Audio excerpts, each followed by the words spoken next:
So welcome back to our next video. Today we're going to talk to Jim, who is as knowledgeable as anyone I know about solar and more experienced than almost anyone I know. Jim, how many watts of solar do you have? 1185. 1185. Wow. That's all I can say is wow. That's a lot of solar. And so I guess the next question would be, why do you have 1185 watts of solar? I use my solar like a generator. It doesn't just charge my batteries. It runs things. It runs an air conditioner. It runs my hot water heater, an electric cook plate, coffee maker, a lot of things that the batteries never deplete.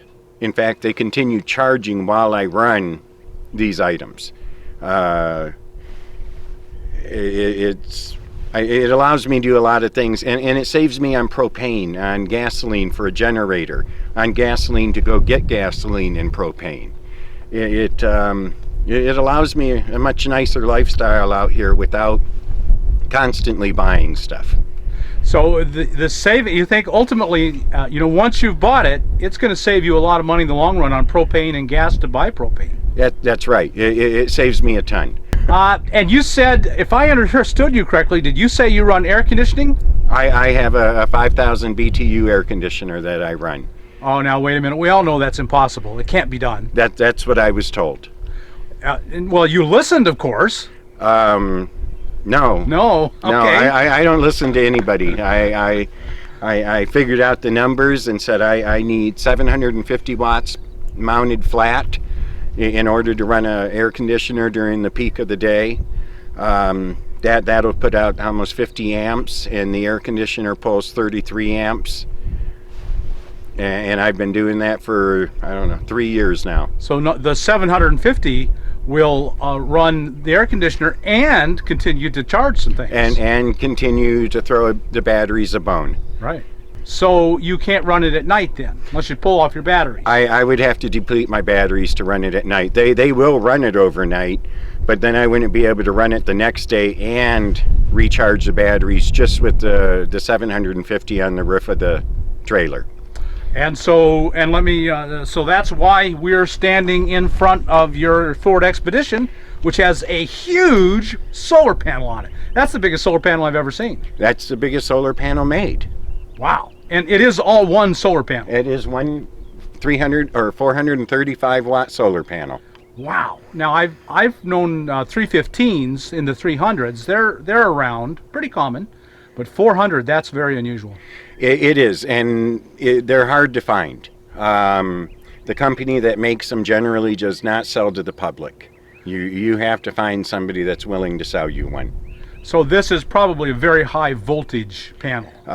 Almost 80 volts. 80 volts, because it's made for houses. Correct. And warehouses. And grid tie. Grid tie. Right. And so the big voltage allows you, and you're running it at almost 80 volts, allows you to use a thin wire. I use a 10 gauge MC4 solar cable. It's connected with 50 foot of cables, so that even if the trailer's in the shade, I don't have any problem getting the truck into the sun. I can move the truck. I point the panel to the east in the morning, and throughout the day I just cut the wheel and back the truck up a little bit and keep it in the sun. It's tracking the sun all day. So you're tracking and tilting and getting absolutely the maximum sunshine possible. Correct. So with 1185 watts, you basically just run everything all electric. You're basically all electric that can be. As long as it's sunny out. I do have propane backup. When it rains and stuff like that, I use propane. But generally day to day, it's all electric. Which in the desert, Southwest, is pretty easy to do most of the time. I think I've had 3 days this year or since February that it's rained. Right. Other than that, it's been sunny and wonderful. And what about heat? Are you running propane heat still? I do have a propane heater for at night, but I have a 400 watt oil filled heater and a 200 watt ceramic heater that I run during the day when you get a nice cold clear day. 600 watts of heat really makes a difference. It keeps that furnace from running so much. So you're even running electric heat. Yep. With 1185 watts. Now solar has come down, and so what have you got? You've got this 750 watts on the trailer, and how many panels is that? That's three 250 watt Navajo polycrystalline panels. That must have been a lot of money. The 3 panels on the trailer cost me $510. Wow. And I was looking around this morning. They would cost me $450 now. So because the prices of solar is dropping so much. So much. You can get on Craigslist generally and find anywhere from $250 to $325 and not pay $200 a panel. Wow. And I know the 435 was really cheap. It was $375. So do the math for me. How much have you got invested in solar panels? You haven't done the math either. $845, I think it is. And it would be less today. It would be less today. So the panels are really pretty cheap. In the long run, it will pay for itself. Yes, it will.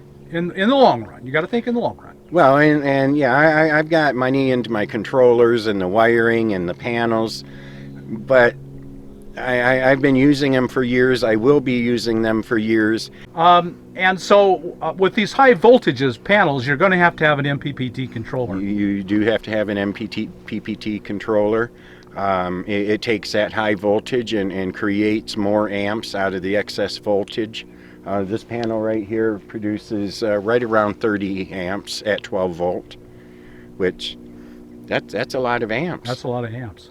That will almost run your air conditioning by itself. With both systems, I can run the air conditioner and still cook my lunch on the hot plate. Wow.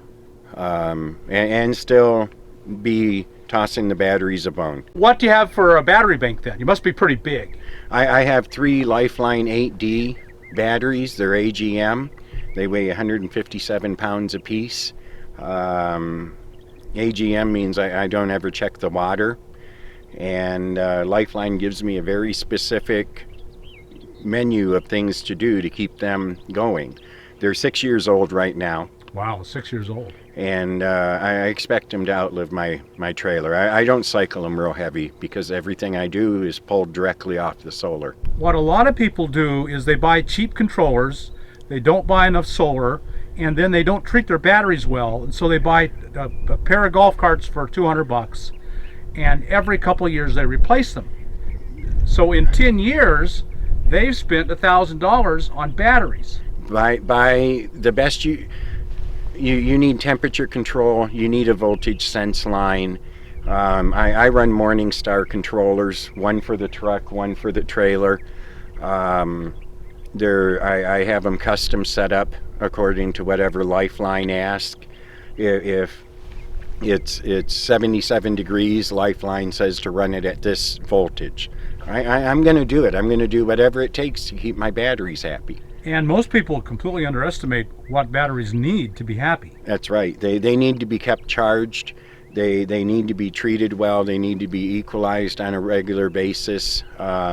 Your battery manufacturer will tell you what to do. Don't listen to somebody on the web telling you, well, you need to. Your battery manufacturer knows what they're doing. If it's a decent manufacturer, it has a website and it has the exact specifications. That's right. On it somewhere, and you need to go find them. Yep. It's usually a PDF you can download. And you need to follow them. Right.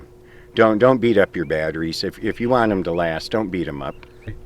And so buying a good controller that gives you the ability to take absolute control over how it's charged, when it's charged, pays for itself in the long run. It does. It's essential. And it's essential to make sure you have all your power you need. It's essential to figure out what you want out of your solar system. When people ask me to help them design, and the first thing I ask them is, what do you want it to do? It's not a kit you buy someplace. It's something you sit down and with a piece of paper and say, I want to run, in my case, an air conditioner. And you figure out what it takes to run an air conditioner. And you figure out how much solar you need how much battery you need, and you put your system together to run your needs, not somebody else's, just yours. Okay, so how do you then, you've got this portable system essentially on your Expedition. Do you keep your battery? You don't keep batteries or controller in it. They are in the trailer. They are in the trailer. The batteries sit over the axles to keep from affecting the tail and tongue weight. The controllers are about 4 feet away maximum, and there's the 50-foot line. It runs to the tongue. There's 8 gauge that runs to the back of the trailer and comes into the truck's controller, and then that runs back down into the battery with a fuse.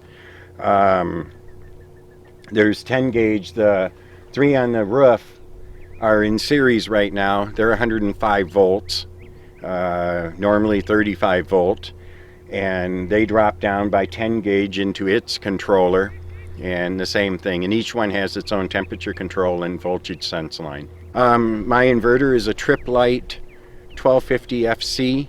It's an industrial inverter. It has a transformer instead of a bunch of caps. It is a modified sine wave.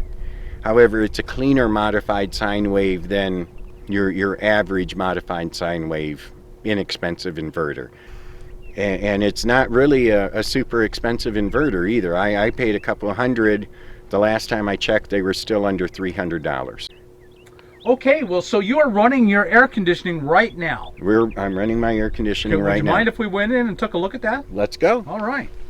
So we're inside looking at your portable window air. It's a window air conditioner. Correct. And you just built a frame to fit in the window. Actually, I just have a piece of wood on the bottom to protect the sill, and there's a piece of wood across the top to hold the window in place, and I just use foam to insulate it and block any airflow, most of the insects. And it's 5,000 BTU, so it's nice and comfortable in here today.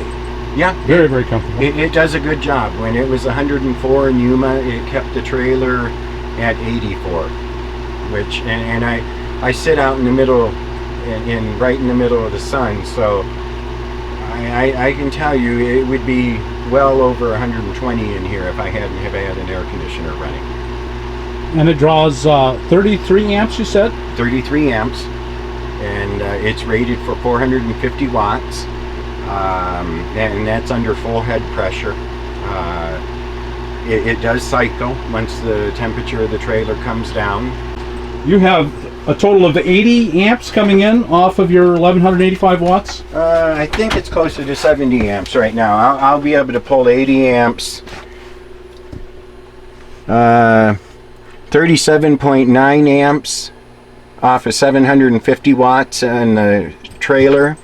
27.7 amps off of 435 watts on the truck. So you are powering the air conditioning plus anything else. Plus anything else. And nothing's coming off your battery. No, actually the batteries are in absorb right now. Right. And the controllers would actually go up if I were to turn something else on. The highest I've seen it today is just over 70 amps. I ran the coffee maker early this morning, the hot water heater at 8:30, and then I started running the air conditioner. 1185 watts will provide you all the power you could possibly need. Oh yeah. Well, Jim, thank you so much for all this amazing information on solar. I mean, we've learned so much. There's so much that people can learn and do if they can afford the solar.